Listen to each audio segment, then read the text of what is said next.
الحمد للہ وکفا والصلاة والسلام علی من لا نبی بعدہ اما بعد اعوذ باللہ السمیع العلیم من الشیطان الرجیم بسم اللہ الرحمن الرحیم سیقولون ثلاثة رابعهم کلبهم ویقولون خمسة سادسهم کلبهم رجما بالغیب ويقولون سبعة وثامنهم كلبهم قل ربي أعلم بعدتهم ما يعلمهم إلا قليل صدق اللہ العظیم۔ سامعین محترم، اللہ خالق کائنات نے اپنے قرآن کے اندر فرمایا، اس سے پہلے کہ ہمارا موضوع یہ بتاتا چلا جاؤں، آج کا ہمارا موضوع ہے اصحاب کہف کی تعداد کتنی تھی۔ صحیح روایات کے اندر جو آتا ہے وہ کتنی تعداد کے بارے میں آتا ہے، اور اسی کے ساتھ ساتھ ہر اچھے کام کے ساتھ انشاءاللہ کا لفظ کہنا یہ احادیث سے ثابت ہے۔ سامعین محترم، اللہ خالق کائنات نے ان کی تعداد کے متعلق 3 قول ذکر کیے ہیں۔ پہلا قول سیقولون ثلاثة رابعهم کلبهم، کہ وہ 3 لوگ تھے، چوتھا ان کا کتا تھا۔ دوسرا ہے وَيَقُولُونَ خَمْسَةٌ سَادِسُهُمْ كَلْبُهُمْ رَجْمًا بِالْغَيْبِ، وہ 5 تھے، چھٹا ان کا کتا تھا۔ اور تیسرا قول یہ ہے وَيَقُولُونَ سَبْعَةٌ وَثَامِنُهُمْ كَلْبُهُمْ، وہ 7 تھے اور 8واں ان کا کتا تھا۔ لیکن صحیح بات یہ ہے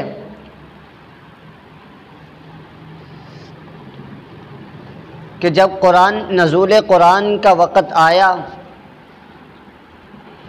اس آیت مبارکہ سے ہمیں یہ معلوم ہوتا ہے کہ جب نزول قرآن کا وقت آیا تو کفار کے درمیان اور مشرکین کے درمیان یہ بات عیاں تھی، ان کے درمیان یہ بات واضح تھی، اور یہ مسئلہ چل رہا تھا اصحاب کہف کے بارے میں، لیکن صحیح روایات اور صحیح مستند ان کے پاس روایات موجود نہیں تھی کہ جن کے بارے میں وہ کہہ سکیں کہ ان کی تعداد کتنی تھی، 3 تھی، 4 تھی، 5، 6، 7، 8 کتنی تھی۔ یہ قرآن ہمیں بتاتا ہے وَيَقُولُونَ سَبْعَةٌ وَثَامِنُهُمْ كَلْبُهُمْ، قرآن نے پہلے 2 قول ذکر کیے اور ان کی تردید کر دی، ان کا انکار کر دیا، لیکن تیسرا قول بیان کرتے ہوئے اس کی تردید نہیں بیان کی۔ فرمایا وَيَقُولُونَ سَبْعَةٌ وَثَامِنُهُمْ كَلْبُهُمْ، وہ 7 تھے اور 8واں ان کا کتا تھا۔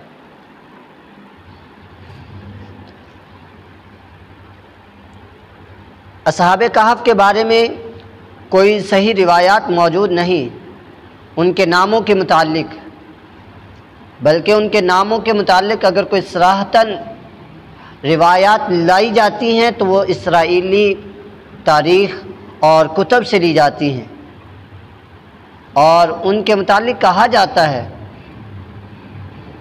ان کے ناموں کے ساتھ نفع نقصان اور طرح طرح کی باتیں کی جاتی ہیں جو بالکل صاف اور واضح شرک ہے۔ کسی کے نام کے ساتھ بھی آپ کہیں کہ یہ فلاں نام لیا جائے تو اس کے ساتھ نفع یا نقصان پہنچے گا، اس کا نام لیا جائے تو نقصان پہنچے گا، فلاں کا نام لیا جائے تو فائدہ پہنچے گا، سراسر یہ شرک ہے۔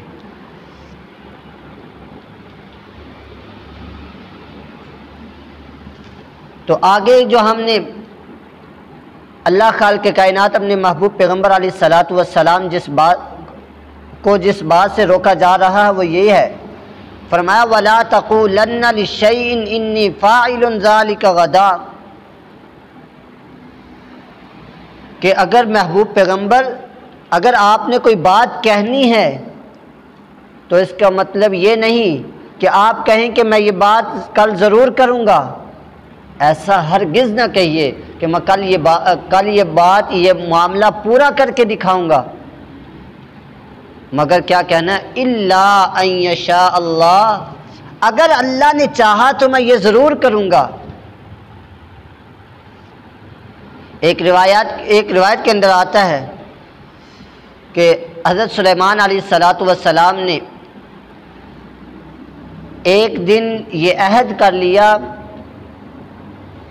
کہ میں اپنی 100 یا 99 بیویوں 100 یا پھر 99 ایک کم 100 اپنی بیویوں کے پاس جاؤں گا اور ان سے ہم بستری کروں گا اور ان کو ہم ہر ایک سے ایک ایک بچہ پیدا ہوگا اور ہر بچہ شاہ سوار بنے گا، جہاد فی سبیل اللہ کے اندر جائے گا اور اللہ کے راہ میں جہاد کرے گا۔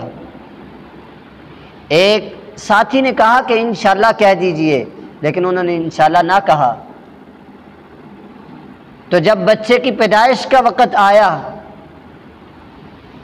100 یا 99 بیویوں میں سے صرف ایک بیوی کو حمل ٹھہرا اور بیوی نے وہ بچہ بھی ادھورا پیدا کر دیا۔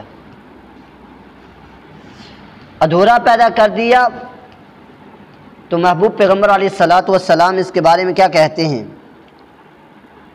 کہ اگر حضرت سلیمان علیہ السلام انشاءاللہ کہہ دیتے تو 100 بیویوں میں سے جن کے ساتھ انہوں نے ہم بستری کی تھی، 100 کی 100 بیویاں ایک ایک بیٹا جنم دیتی اور ہر بیٹا شاہ سوار پیدا ہوتا۔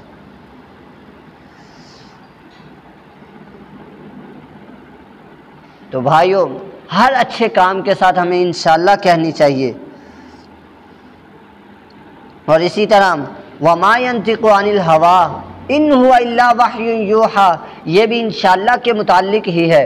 محبوب پیغمبر علیہ السلام اپنی زبان سے کوئی بات نہیں کہتے، الا کہ وَمَا يَنْطِقُ عَنِ الْهَوَىٰ، اپنی زبان سے کوئی بات نہیں نکالتے، مگر نکالتے ہیں تو صرف اللہ خالق کائنات کی ذات کی جو وحی نازل ہوتی ہے اسی کے متعلق بولتے ہیں۔ فرمایا ان هو الا وحی یوحیٰ، اگر بات کی جاتی ہے تو صرف وحی کے متعلق بات کی جاتی ہے، جو وحی نازل ہوتی ہے، جو اللہ خالق کائنات اپنے محبوب پیغمبر کو فرماتے ہیں، وہی محبوب پیغمبر علیہ السلام بولتے ہیں۔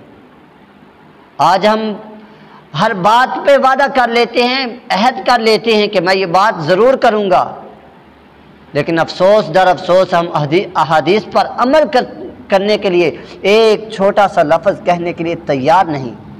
وہ لفظ کیا ہے؟ انشاءاللہ۔ اگر میں نے یہ بات کہنی ہے کہ یار میں یہ کام ضرور کروں گا، تو اس کے ساتھ انشاءاللہ کا چھوٹا سا لفظ کہہ دیا تو کیا برا ہوگا؟ بلکہ اس کام کے اندر برکت اور اللہ خالق کائنات کی رحمت نازل ہو جاتی ہے، اور وہ کام ہونے سے کوئی بھی نہیں روک سکتا۔ کوئی مائی کا لال ایسا نہیں ہوگا کہ جو اس بات کو، اس کام کو ہونے سے روک دے۔ تو بھائیو، ہم ہر بات پہ عہد کر لیتے ہیں، وعدہ کر لیتے ہیں، لیکن انشاءاللہ کہنا بھول جاتے ہیں۔ آئیے اللہ خالق کائنات سے حضور دعا کرتے ہیں کہ ہم جب بھی کوئی اچھا کام کرنے کا عہد کریں، وعدہ کریں، تو انشاءاللہ کہنا نہ بھولیں۔ اللہ خالق کائنات سے دعا ہے کہ اللہ ہمیں صحیح معنوں پر دین اسلام پر عمل کرنے کی توفیق۔ انشاءاللہ تو کہنا ہی کہنا ہے، لیکن اس طرح کی اچھی معلومات اگر ہمیں ملتی جائیں، اگر ہمیں کسی کی طرف سے کچھ چھوٹا ہے یا بڑا ہے یا چھوٹا ہے، بزرگ ہے یا نوجوان ہے، کسی سے بھی کوئی اچھی بات ملتی ہے تو ہمیں اسے آگے پہنچانا چاہیے۔ اسی طرح ہماری یہ ویڈیوز بنتی ہیں، ہمارا روزانہ کا ایک درس ریکارڈ ہوتا ہے، تو اسے ہمیں اگلے لوگوں تک پہنچانا چاہیے تاکہ ہم بھی دین اسلام سے مستفید ہو سکیں اور لوگوں کو بھی اس سے فائدہ حاصل ہو۔ اللہ خالق کائنات سے دعا ہے کہ اللہ ہمیں اس ویڈیو کو آگے شیئر کرنے کی توفیق نصیب فرمائے۔ وآخر دعوانا ان الحمدللہ۔